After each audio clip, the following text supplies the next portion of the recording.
Hello दोस्तों, स्वागत करते हैं आप सभी का आपके अपने यूट्यूब चैनल जैकपुर पे। आज के इस वीडियो में हम डिस्कस करेंगे क्लास 10th का जैक बोर्ड का सामाजिक विज्ञान में टॉप 10 सवालों को देखेंगे, जिसका ये सेट 2 है। इसके पहले भी सेट 1 हमने अपलोड कर दिया है। यदि आप लोगों ने नहीं देखा है तो वीडियो के डिस्क्रिप्शन में लिंक मिल जाएगा प्लेलिस्ट का, आप वहाँ पर जाकर उसको देख सकते हो। इसके अलावा आपको हमें कॉमेंट करके बताना है कि इन 10 सवालों में आपका कितना आया है। कोशिश करना है कि आपको 10/10 आए, ठीक है। तो आप हमें कमेंट करके ज़रूर बताइएगा कि आपका कितना मार्क्स आ रहा है, ठीक है। चलिए स्टार्ट करते हैं, हम लोग देखते हैं पहला सवाल। सबसे पहला सवाल है आपके स्क्रीन पर कि लौह अयस्क किस प्रकार का संसाधन है। ये जो लौह अयस्क है वो किस प्रकार का संसाधन है? नवीकरणीय है, अनवीकरणीय है, जैव है या प्रवाह है?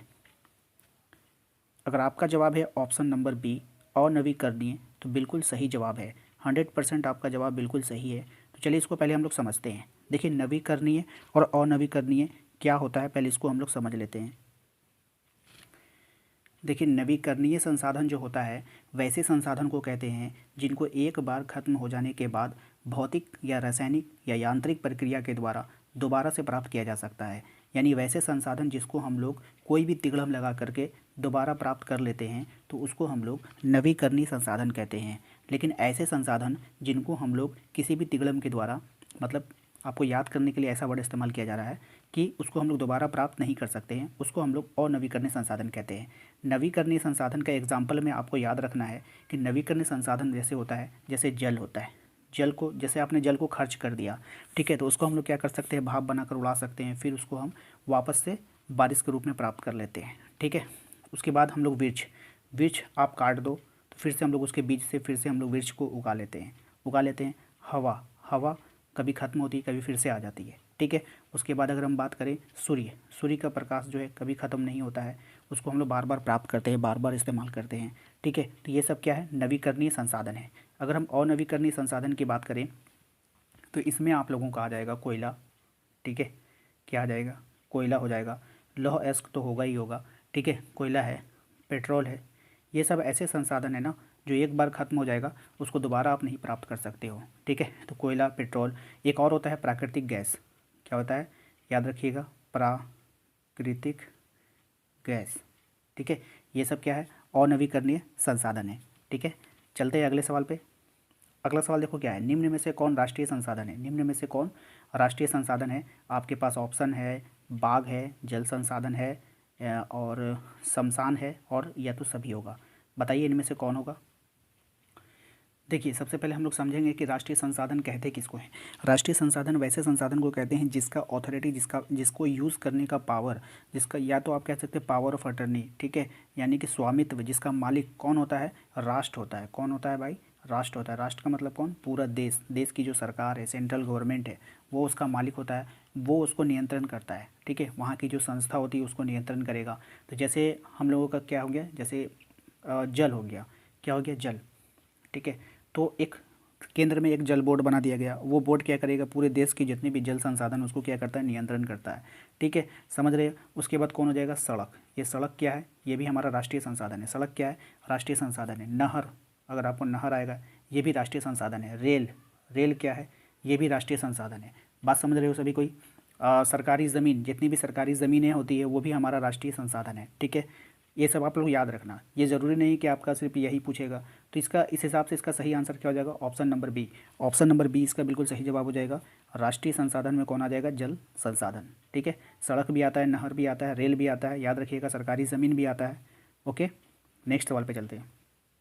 अगला सवाल कह रहा है, पूर्वी तट की नदी डेल्टाओं में किस प्रकार की मृदा पाई जाती है। जो पूर्वी तट की जो नदी डेल्टाएँ हैं उनमें किस प्रकार की मिट्टी पाई जाती है वो आपको बताना है। ऑप्शन है आपके पास है, जलोढ़ मिट्टी, काली मिट्टी, लाल मिट्टी या फिर सभी। देखिए, इसका सही जवाब यदि आप लोग सोच रहे हैं ऑप्शन नंबर ए, जलोढ़ मिट्टी, तो बिल्कुल सही जवाब हो जाएगा। यहाँ पर आप लोगों को मैं एक बात बता देना चाहता हूँ कि जलोढ़ मिट्टी जो होती है वो दो प्रकार की होती है। एक होती है आपका नवीन जलोढ़ मिट्टी, एक होती है पुरानी जलोढ़ मिट्टी। तो नई जलोढ़ मिट्टी जो होती है, नई जलोढ़, ठीक है, जो नई जलोढ़ मिट्टी होती है उसको हम लोग खादर बोलते हैं। क्या बोलते हैं, खादर बोलते हैं। और पुरानी जलोढ़ मिट्टी, ये इसको हम लोग बोलेंगे खादर। क्या बोलेंगे, खादर, याद रखिएगा। नई जलोढ़ मिट्टी को हम लोग क्या बोलते हैं, खादर बोलते हैं। इसके बाद एक और जलोढ़ मिट्टी होती है जिसको हम लोग बोलते हैं पुरानी जलोढ़ मिट्टी। क्या बोलते हैं, पुरानी जलोढ़ मिट्टी, ठीक है। इसको हम लोग बोलते हैं बांगर। क्या बोलते हैं? बांगर। याद रखिएगा, ये भी एग्ज़ाम में आपका पूछा जाता है। तो नवीन जलोढ़ मिट्टी और पुरानी जलोढ़ मिट्टी से भी क्वेश्चन आपको एग्ज़ाम में पूछा जा सकता है, ठीक है। चलते हैं अगले सवाल पे। कह रहा है नवीकरणीय योग्य संसाधन नहीं है, इनमें से कौन जो है वो नवीकरणीय योग्य संसाधन नहीं है, बताइए आप। जीवाश्म ईंधन हो गया, सौर ऊर्जा हो गया, पवन ऊर्जा हो गया, जल ऊर्जा हो गया।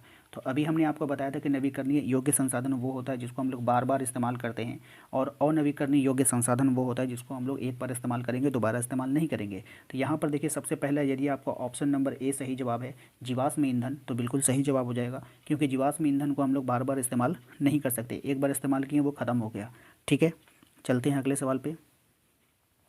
अगला सवाल देखिए क्या है, निम्नलिखित में से कौन सा जैव संसाधन है, यानी आपको बताना है इनमें से कौन जो है वो जैव संसाधन है। ऑप्शन है आपके पास भूमि है, जल है, मानव है, चट्टान है। तो देखिए, यदि आपने इसका जवाब सोच रखा है ऑप्शन नंबर सी मानव, तो बिल्कुल सही जवाब हो जाएगा। मानव इसका जैव संसाधन हो जाएगा, ठीक है। इसको याद कैसे रखेंगे? देखिए, जैव संसाधन है, जैव का मतलब होता है जीवन, तो जीवन किस में पाया जाता है? मानव में। तो आप इस तरह से याद रख सकते हैं। नेक्स्ट देखिए क्या है, बेल्जियम में निम्न में से कौन सी भाषा बोली जाती है। तो बेल्जियम में निम्न में से कौन सी भाषा बोली जाती है? डच, फ्रेंच, जर्मन या सभी। यदि आपका जवाब है ऑप्शन नंबर डी, इनमें से सभी, तो बिल्कुल सही जवाब है। बेल्जियम में कौन सी भाषा बोली जाती है? तीनों भाषाएं बोली जाती है, डच, फ्रेंच और जर्मन। ओके, चलिए अगले सवाल पर चलते हैं। अगला सवाल हमारा, बेल्जियम में डचों की आबादी कितना प्रतिशत है, यानी आपको बताना है कि बेल्जियम में जो डच की आबादी है वो कितना प्रतिशत है, 74% है या फिर 52 है, 59 है या फिर 72% है। यदि आपका जवाब हो जाए ऑप्शन नंबर सी 59%, तो बिल्कुल सही जवाब हो जाएगा। कितना हो जाएगा इसका आंसर? 59%, याद रखेंगे। अगला सवाल है कि भारत में क्षेत्रीय सरकार के लिए दूसरा नाम क्या होगा। भारत में क्षेत्रीय सरकार के लिए दूसरा नाम क्या है? प्रांतीय सरकार, राज्य सरकार, सामुदायिक सरकार या फिर सभी। यदि आपका जवाब है ऑप्शन नंबर बी राज्य सरकार, तो बिल्कुल सही जवाब हो जाएगा। भारत में क्षेत्रीय सरकार के लिए दूसरा नाम क्या हो जाएगा? राज्य सरकार। नेक्स्ट चलते हैं क्वेश्चन नंबर 9 पे। श्रीलंका में सेना और तमिल समुदाय के बीच तनाव का मुख्य कारण क्या था? आपके पास ऑप्शन है आतंकवाद, तुष्टीकरण, बहुसंख्यकवाद। यदि आपका जवाब है ऑप्शन नंबर सी बहुसंख्यकवाद, तो बिल्कुल सही जवाब है। देखिए, कोई भी जो तनाव होता है समुदाय के बीच में, तो वो बहुसंख्यकवाद के कारण होता है। जिसकी तादाद ज़्यादा होती है वो ज़्यादा हीरो बनने लगता है, तो कम तादाद वालों के ऊपर क्या करता है वो, है ना, उसको सताता है। तो इस कारण से वहाँ पे क्या होता है? तनाव बन जाता है। तो बहुसंख्यकवाद इसका आंसर हो जाएगा। नेक्स्ट सवाल देखिए, यूरोपीय संघ का मुख्यालय कहाँ है? ऑप्शन आपके पास है ब्रुसेल्स, लंदन, रोम, पेरिस। यदि आपका जवाब है ऑप्शन नंबर ए ब्रुसेल्स, तो बिल्कुल सही जवाब हो जाएगा। यूरोपीय संघ का जो मुख्यालय है वो कहाँ है? ब्रुसेल्स में है। इसको याद कैसे रखेंगे? देखिए, यहाँ पे ब्रुसेल्स है, ब्रुसेल्स से आप याद रखना ब्रश, क्या रखना? ब्रश। और आप अपने आप को इमेजिन करना कि आप जो ब्रश करते हो ना, वो कहाँ के कोलगेट से करते हो? तो यूरोप के कोलगेट से। कहाँ के? यूरोप के कोलगेट से। तो ये आप कभी नहीं भूलोगे, परीक्षा तक आपको याद रहेगा, ठीक है। तो उम्मीद करते हैं कि आप लोगों को आज का ये वीडियो पसंद आया होगा।